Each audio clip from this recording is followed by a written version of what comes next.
Hello everyone. आज हम लोगों का डे 7 है। यूपीएचजीएस प्री 2018 का हम सॉल्यूशन आपको दे रहे हैं। 18 का ये पार्ट 2 है। पार्ट 1 पूरा करा चुके हैं। 5 दिन में एक पूरा पेपर करा रहे हैं। 20 क्वेश्चन अनुमानित डेली ले रहे हैं हम, और जिनसे संबंधित कम से एक प्रश्न से कम 3-4 व्याख्या दे रहे हैं। 4, 5, 3, तो पर डे ऑलमोस्ट 80 से लेकर 100 क्वेश्चन आप तक पहुंच रहे हैं। शुरू करते हैं। देखिए, ये सबसे पहले ये 21वें प्रश्न का डी ऑप्शन है, जो कि हम डे 6 में एक्सप्लेन कर चुके हैं। अब आज डे 7 में हम लोग प्रश्न संख्या 22 से शुरू करेंगे। पहले प्रश्न देख लें क्या कह रहा है। निम्नलिखित में से कौन सा गलत है? गलत बताना है आपको। उत्तर प्रदेश राजस्व संहिता 2006 के अंतर्गत किए गए निम्न आदेश या डिक्री के विरुद्ध कोई अपील प्रस्तुत नहीं होती है। आपको बताना है कि किस मामले में अपील नहीं कर सकते हैं। पहला ऑप्शन है आपके पास स्थगन हेतु आवेदन का अस्वीकार किया जाना। दूसरा है आपके पास वाद को किसी अधीनस्थ न्यायालय को वापस करना। तीसरा है एक पक्षीय अथवा स्वतः आदेश पारित किया गया हो। चौथा और लास्ट ऑप्शन है सिविल प्रक्रिया संहिता की धारा 47 में निर्दिष्ट प्रकृति का आदेश। पहले बात समझ लें, प्रश्न को ध्यान से समझें। इसमें गलत बताना है कि किन मामलों में अपील नहीं होगी, उस मामले को बताना है। तो उत्तर तो पहले आप समझ लें डी है, क्योंकि ऊपर के तीनों मामलों में सचमुच में अपील नहीं होती है। ठीक, ए बी सी जो मामले हैं उनमें अपील नहीं होती है, इसीलिए वो गलत नहीं है, क्योंकि अपील उनकी होती नहीं है। डी वाले की अपील होती है, ये इसलिए ये ऑप्शन गलत माना जाएगा, क्योंकि इन्हें आपको बताना है कि किस में अपील नहीं होती है। ये तो हो गया उत्तर। अब इसका एक्सप्लेनेशन जो हमने आपको दिया है अपने नोट्स में लिख के, वो बहुत ज़रूरी है समझना। ये उत्तर नंबर 22 का एक्सप्लेनेशन है। हमने इसमें बता दिया कि राजस्व संहिता की धारा 2007 के अंतर्गत आपको बताया गया है कि किन मामलों में अपील होगी, और वो भी 30 दिन के अंदर। 30 दिन के अंदर का मतलब जो आदेश पारित हो गया है उस आदेश के 30 दिन के अंदर आप अपील दाखिल कर सकते हैं। किन किन मामलों में? पहला मामला है सिविल प्रक्रिया संहिता की धारा 47 के अधीन। 47 धारा हमने पढ़ाएंगे आपको मेंस के लिए, बहुत इम्पोर्टेंट है। सीपीसी की धारा 47 कहती है प्रश्न जिनका अवधारण वो न्यायालय करेगा जो डिक्री का निष्पादन करता है। ठीक, डिक्री का निष्पादन करने वाला न्यायालय किन प्रश्नों का अवधारण करेगा, ये बताया गया है धारा 47 सीपीसी में, और इसकी अपील होती है। दूसरा है जिसकी अपील होती है उक्त संहिता की धारा 104। धारा 104 में कहा गया आदेशों की अपील है, तो आदेशों की अपील होती है। फिर आप आ जाइए, जैसा कि हमने बताया आदेश 47 में, धारा 47 उन प्रश्नों को अवधारणा से संबंधित है जो न्यायालय डिक्री का निष्पादन कर रहा है, वही प्रश्न को अवधारित करता है या विनिश्चय करता है। दूसरे पॉइंट में बताया गया उक्त संहिता की धारा 104 के अंतर्गत। 104 में भी कहा गया है आदेशों की अपील होगी, मतलब 104 के अंतर्गत अपील होती है। फिर 104 का ही एक्सप्लेनेशन है आदेश 43 नियम 1 में, कि आदेशों की अपील इस संहिता के अनुसार होती है। कहने का मतलब है इसमें जो ऑप्शन आपका डी था,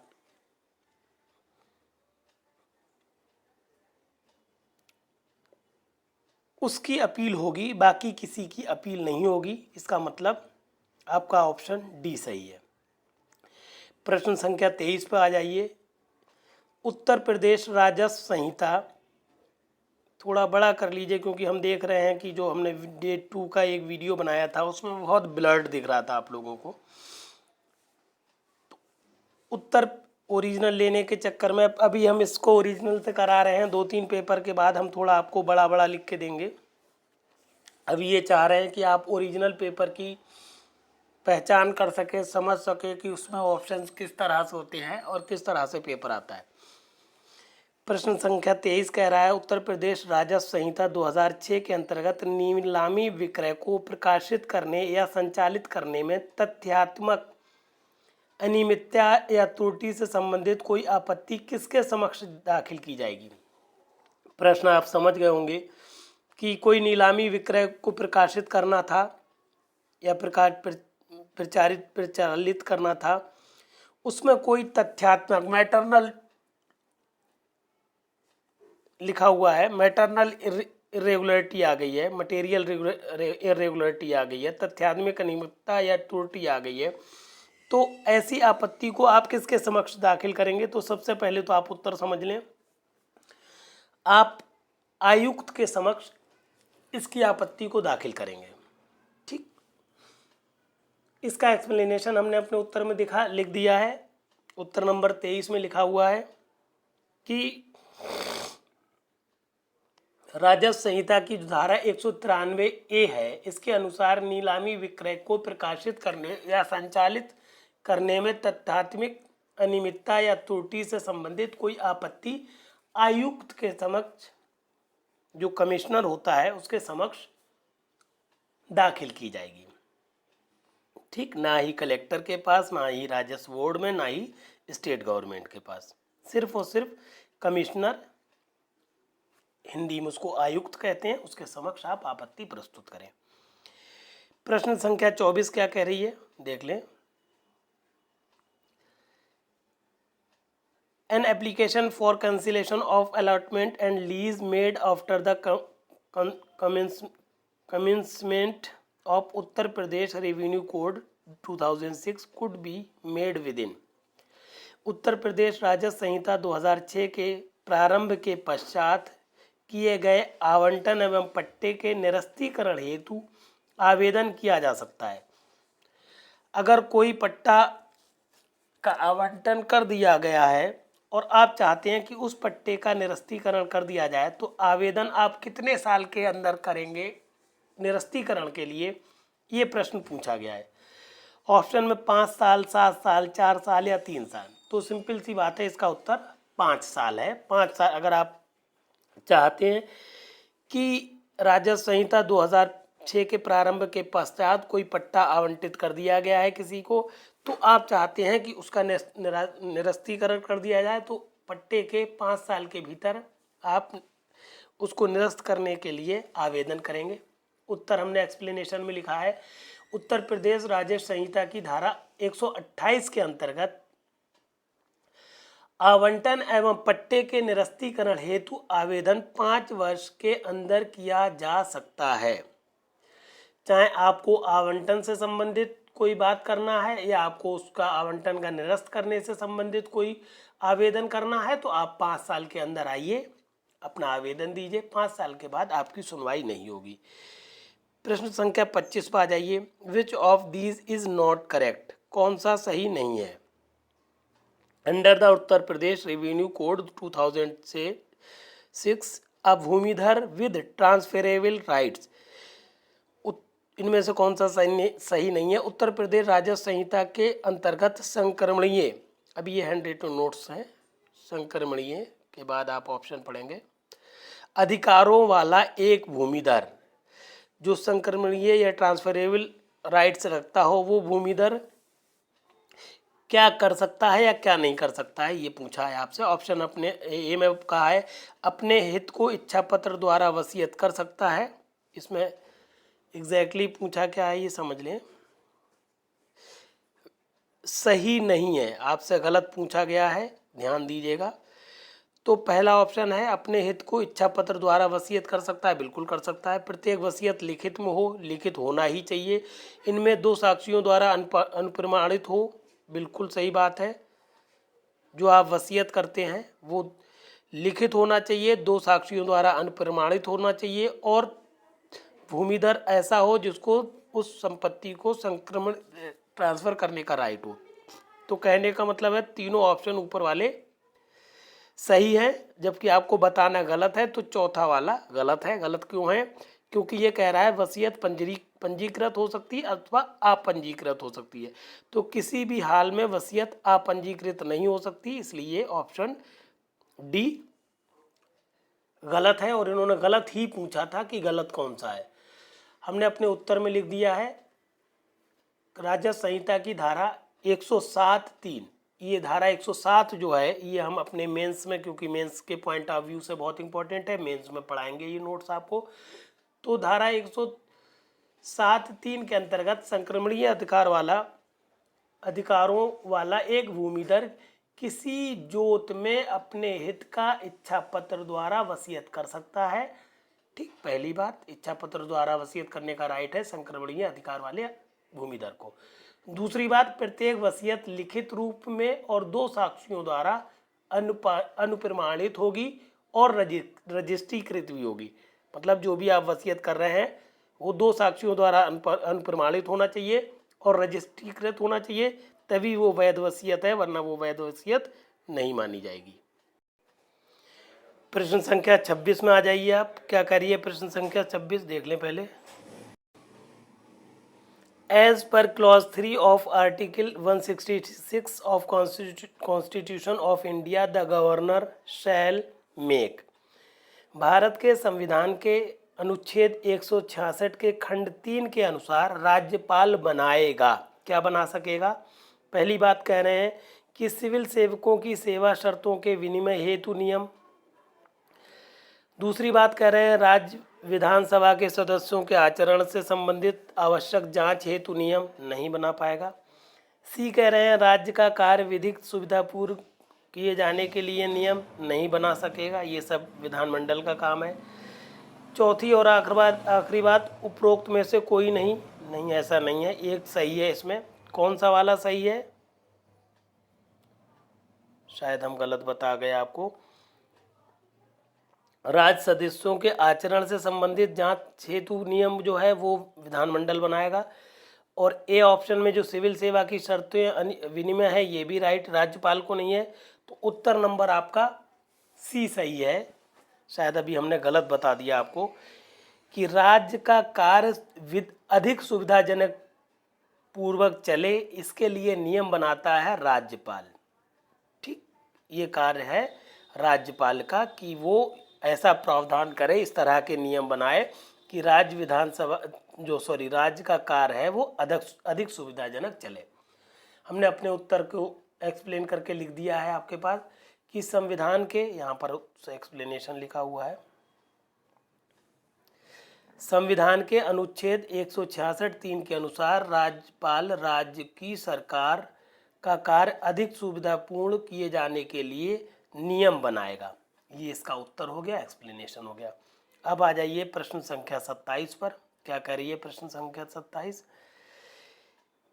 किसके अनुसार भारत के राष्ट्रपति द्वारा भारत के राज्य क्षेत्र के भीतर सामाजिक और शैक्षिक दृष्टि से पिछड़े वर्गों की दशा के और जिन कठिनाइयों को वे झेल रहे हैं उनके अन्वेषण के लिए और उन कठिनाइयों को दूर करने और उनकी दशा को सुधारने के लिए भारत संघ द्वारा जो उपाय किए जाने चाहिए उनके बारे में सिफारिश करने के लिए एक आयोग बनाया जा सकता है।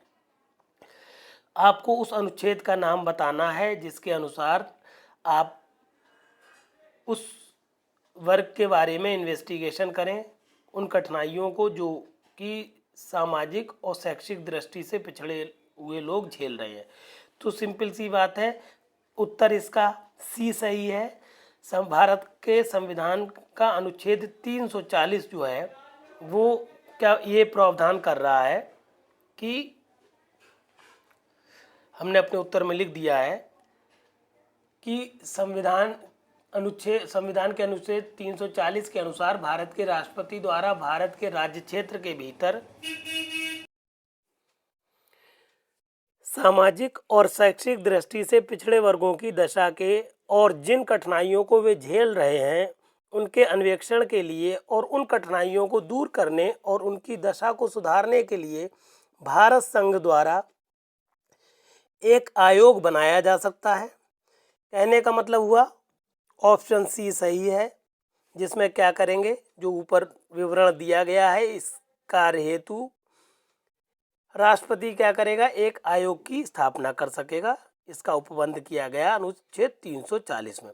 इसमें एक अनुच्छेद और है 335।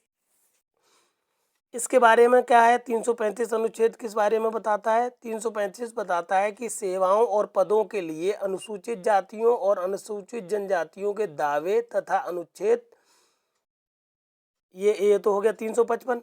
अनुच्छेद 348 में क्या है, उच्चतम न्यायालय और उच्च न्यायालय में और अधिनियमों या विधेयकों आदि के लिए प्रयोग की जाने वाली भाषा।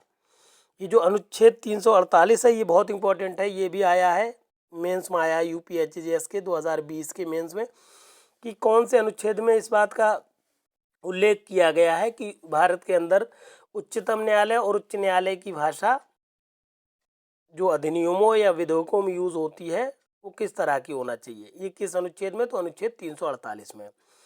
अनुच्छेद 16 इसमें आया है ऑप्शन में। अनुच्छेद 16 में बताया गया है कि लोक नियोजन के विषय में अवसर की समता। ये मेंस में पूरा डिटेल्ड क्वेश्चन बनता है, अनुच्छेद 16 पूरा हम आपको डिटेल्ड पढ़ाएंगे। एक अनुच्छेद हम और अपनी तरफ से इसमें बता रहे हैं, अनुच्छेद 355 बहुत इंपॉर्टेंट अनुच्छेद है। 355 में बताया गया है, अपने नोट्स में हमने चूंकि ये जो एक्सप्लेनेशन दिया है उत्तर नंबर 27 का बहुत बड़ा एक्सप्लेनेशन दिया है, आप देखेंगे नोट्स में, यहाँ पर आपको मिलेगा। अनुच्छेद 355 में बताया गया है, बाह्य आक्रमण और आंतरिक अशांति से राज्य की संरक्षा करने का संघ का कर्तव्य। ये हमने 355 भी आपको बता दिया है यहाँ पर, ठीक, कि क्या करता है अगर कोई बाहरी आक्रमण हो जाए या आंतरिक अशांति हो जाए तो केंद्र क्या करता है, अपने राज्यों की संरक्षा करता है, सुरक्षा करता है। ठीक, अब आ जाइए प्रश्न संख्या 28 पर। इस प्रश्न का ये आखिरी प्रश्न है, कौन सा उत्तर सही है, which one of the is the correct answer. Bharat के संविधान के अनुच्छेद 332 के अनुसार प्रत्येक राज्य की विधानसभा में अनुसूचित जातियों के लिए और असम के स्वशासी जिलों की अनुसूचित जातियों को छोड़कर अन्य अनुसूचित जनजातियों के लिए स्थान आरक्षित रहेंगे। बिल्कुल सही बात है, यही उत्तर सही है। इस अनुच्छेद को आप पूरा याद कर लीजिए, अनुच्छेद 332 को। इस अनुच्छेद 332 में बताया गया है कि प्रत्येक राज्य की विधानसभा में क्या होगा, अनुसूचित जातियों के लिए और असम के स्वशासी जिलों को छोड़कर, ठीक,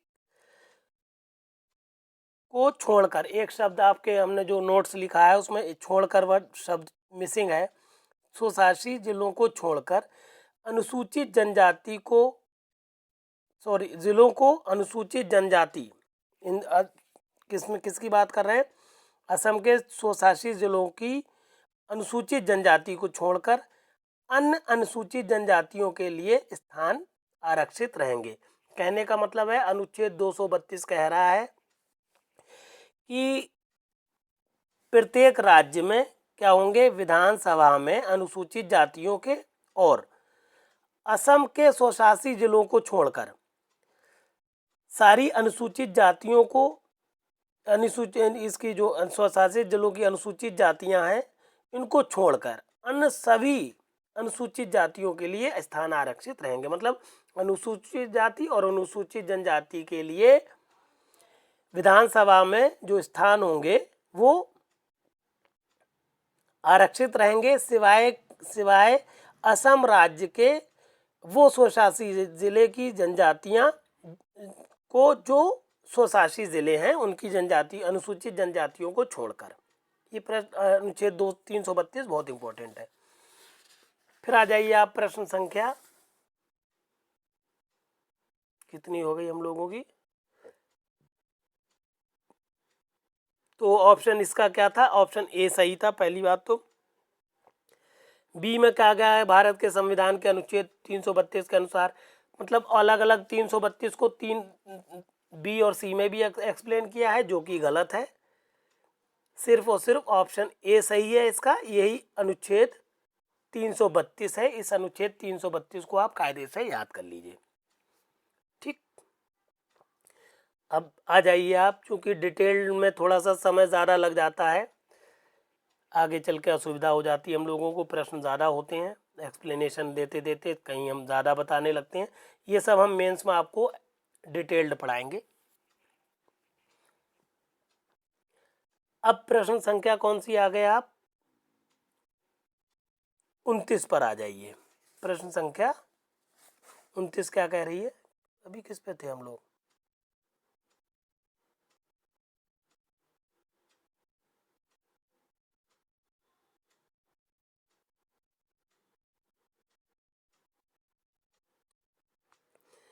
उनतीसवां प्रश्न आपके सामने है। No person shall be deprived of his property save by authority of law it is.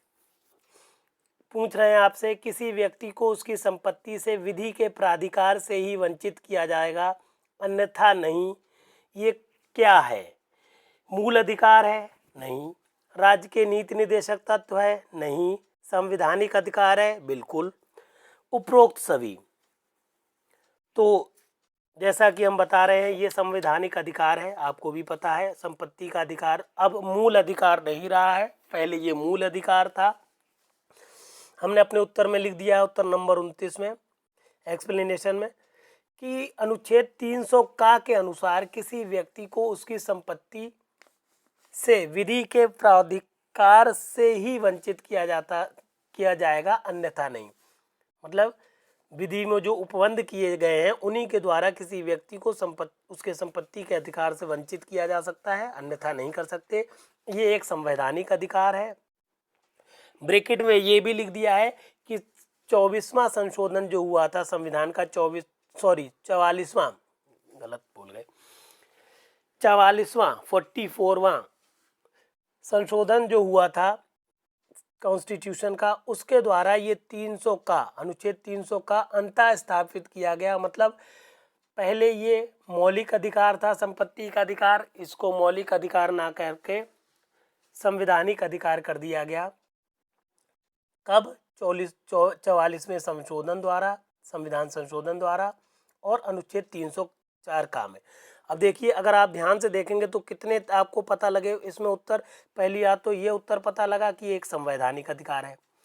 दूसरा पता लगा कि संपत्ति के अधिकार को कहाँ पर बताया गया? 300 का में। किस संशोधन द्वारा जोड़ा गया है? 44वें। पहले क्या था? पहले ये मौलिक अधिकार था, अब क्या है? संवैधानिक अधिकार है। ठीक, तो ये तमाम चीज़ें आप कम से कम एक प्रश्न को अगर विधिपूर्ण पढ़ रहे हैं, एक्सप्लेनेशन के साथ पढ़ रहे हैं, तो कम से कम आप 4-5 चीज़ें ऑब्टेन करते हैं। फिर आ जाइए प्रश्न संख्या 30 पर। 30 संख्या कह रही है प्रश्न की, भारत के संविधान की 7वीं अनुसूची में शामिल है। क्या क्या सूची में शामिल है? राज्य सूची मात्र नहीं भाई, संघ सूची मात्र नहीं भाई, संवर्ती सूची मात्र नहीं। डी ऑप्शन सही है। राज्य सूची, संघ सूची, संवर्ती सूची, सारी सूचियां अनुसूची 7 में बताई गई हैं। हालांकि इसका ऑर्डर ये है, अनुसूची हमने अपना उत्तर लिखा है।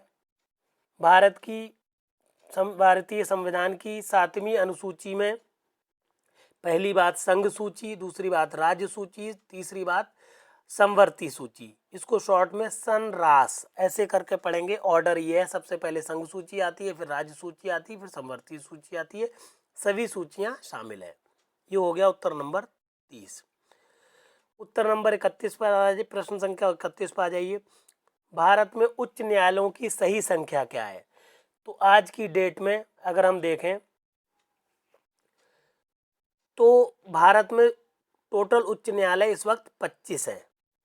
2023 की बात कर रहे हैं। इस वक्त वर्तमान में आपके पास पूरे भारत में 25 उच्च न्यायालय हैं। ठीक, भारत में उच्च न्यायालयों की संख्या 25 है। इसमें और बाकी डिस्क्रिप्शन की ज़रूरत नहीं है। प्रश्न संख्या 32 पर आ जाइए। क्या करिए? भारत के उच्चतम न्यायालय के प्रथम मुख्य न्यायमूर्ति कौन थे? The first chief justice of supreme court of India was H.J. Kania. न्यायमूर्ति ऑप्शन सी सही है। न्यायमूर्ति H.J. कानिया साहब जो थे, हमारे भारत के उच्चतम न्यायालय के प्रथम मुख्य न्यायमूर्ति थे। इसमें और भी नाम आए हैं, जैसे एक नाम है न्यायमूर्ति एम पतंजलि शास्त्री। तो ये एम पतंजलि शास्त्री जी जो थे, न्यायमूर्ति जी जो थे, ये हमारे भारत के उच्चतम न्यायालय के द्वितीय मुख्य न्यायमूर्ति थे, मतलब फर्स्ट एच.जे. कानिया थे। सेकेंड सीजीआई जो थे वो न्यायमूर्ति एम पतंजलि शास्त्री थे। और इसमें एक और नाम आया है, ये नाम है आपका जस्टिस विवान सुंदरम लिख दिया इन्होंने, हालांकि ये जस्टिस नहीं थे, ये ऑप्शन गलत दिया गया है। विवान सुंदरम जो थे भारत के पहले इंस्टॉलेशन आर्टिस्ट थे, ना कि जज। ये जज नहीं थे, हमने अपने उत्तर में लिखा है, ये जस्टिस नहीं थे बल्कि इंस्टॉलेशन आर्टिस्ट थे। इनका निधन अभी 29 मार्च 2023 को हुआ है। ये एक आर्टिस्ट थे, जज नहीं थे। तो इस तरह से ऑप्शन आपका कौन सा सही हो गया? ए, सॉरी ऑप्शन सी, एच.जे. कानिया साहब, ऑप्शन सी में है कानिया। ये सारे एक्सप्लेनेशन लिखे हुए हैं जैसा कि अभी हमने आपको बताया है। उत्तर नंबर 32 को एक्सप्लेन किया। भारत के उच्चतम न्यायालय के प्रथम मुख्य न्यायमूर्ति एच.जे. कानिया, प्रथम सीजीआई एच.जे. कानिया, द्वितीय पतंजलि साहब। ये सारे एक्सप्लेनेशन लगे हुए हैं इसके साथ। फिर आप आ जाइए प्रश्न संख्या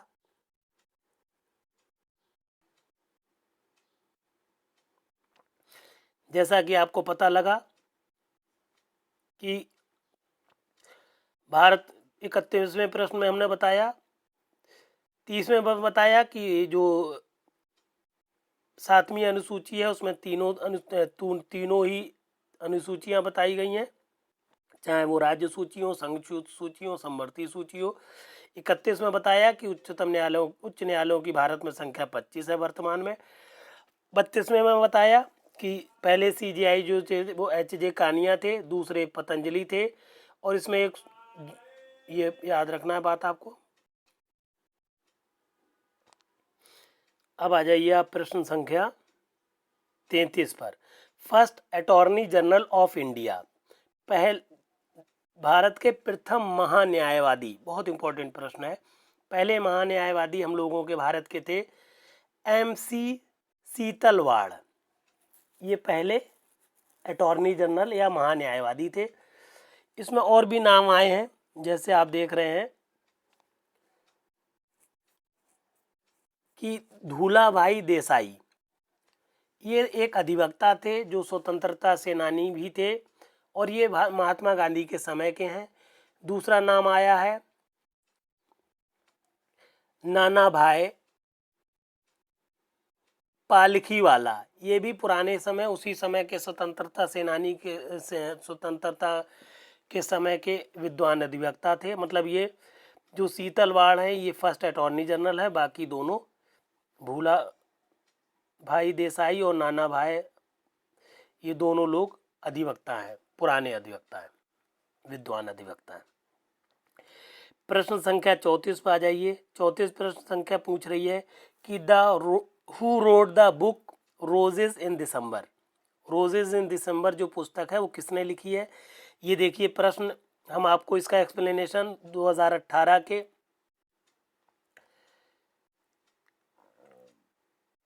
जो पार्ट 1 था उसमें बता चुके हैं कि जस्टिस जो एम.सी. चागला हैं या छागला हैं, इन्होंने लिखी थी रोजेज इन दिसंबर। वहाँ पर हमने ये भी पता, वहाँ पर प्रश्न एग्जैक्टली आया था कि न्यायमूर्ति हिदायतुल्लाह की जो बुक का नाम पूछा था, तो यहाँ पर न्यायमूर्ति हिदायतुल्लाह भी ऑप्शन में है। तो न्यायमूर्ति हिदायतुल्लाह की जो ऑटोबायोग्राफी थी वो थी माई ओन बॉसवेल, ये इनकी आत्मकथा कथा थी। एक नाम इसमें आया फातिमा बीवी, न्यायमूर्ति फातिमा बीवी जो थी वो उच्चतम न्यायालय की पहली महिला न्यायाधीश थी। एक नाम यहाँ पर और आया है न्यायमूर्ति कैलाश नाथ बांचू। तो न्यायमूर्ति कैलाश नाथ बांचू जो थे भारत के 10वें सीजीआई थे। पहले एच.जे. कानिया, दूसरे सीजीआई एम पतंजलि शास्त्री और 10वें पता जो CGI है वो न्यायमूर्ति कैलाशनाथ बांचू हैं। ये आप 3 न्यायमूर्ति याद रख लें। फिर आप आ जाइए प्रश्न संख्या 35 पर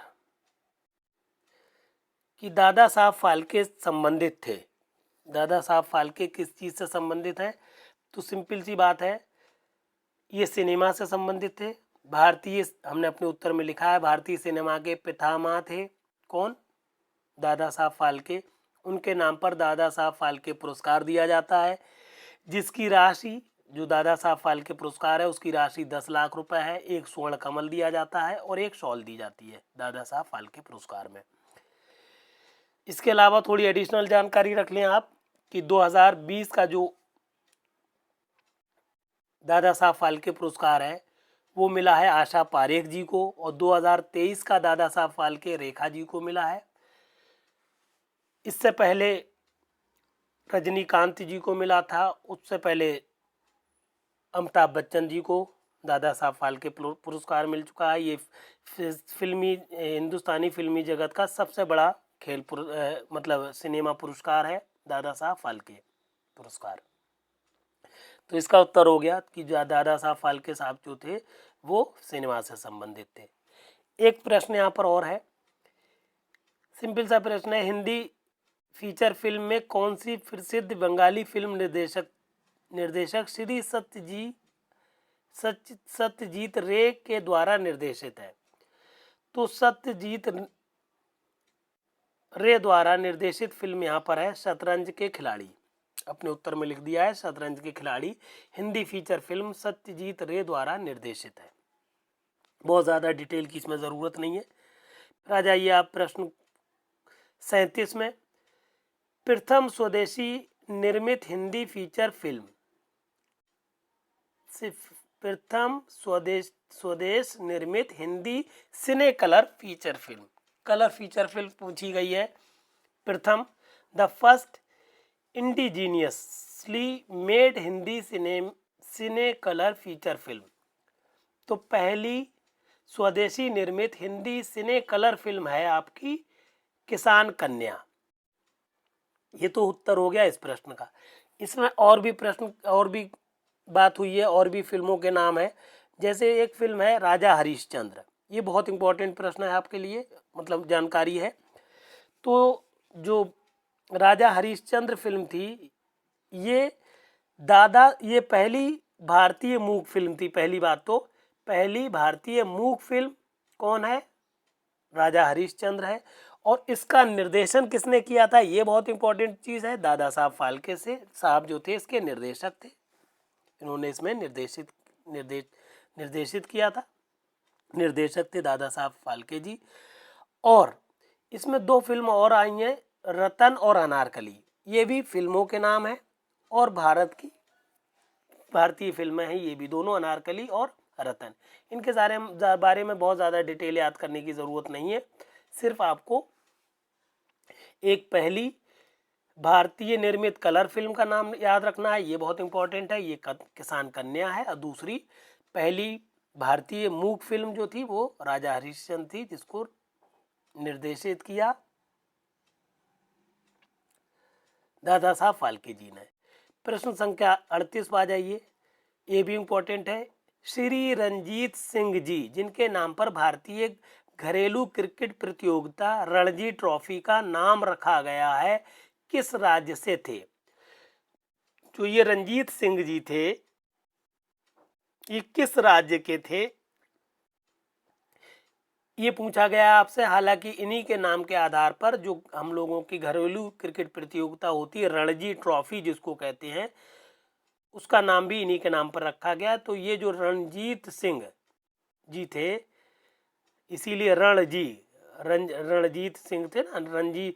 तो इनका नाम, ये जो थे सौराष्ट्र प्रदेश के थे, सौराष्ट्र से संबंधित हैं। कौन? श्री रंजीत सिंह जी सौराष्ट्र राज्य से संबंधित हैं और सौराष्ट्र से संबंधित हैं, और इन्हीं के आधार पर घरेलू प्रतियोगिता रणजी ट्रॉफी का नाम रखा गया है। ये हमने अपने उत्तर में लिख दिया है, उत्तर नंबर 38 में, कि श्री रणजीत सिंह जी जिनके नाम पर भारतीय घरेलू क्रिकेट प्रतियोगिता रणजी ट्रॉफी का नाम रखा गया है, ये सौराष्ट्र राज्य के थे। अब प्रश्न संख्या 29 पर आ जाइए, 39 पर आ जाइए। ऑस्ट्रेलिया में भारतीय क्रिकेट टीम द्वारा किस कप्तान की कप्तानी में पहली क्रिकेट टेस्ट मैच श्रृंखला जीती गई थी?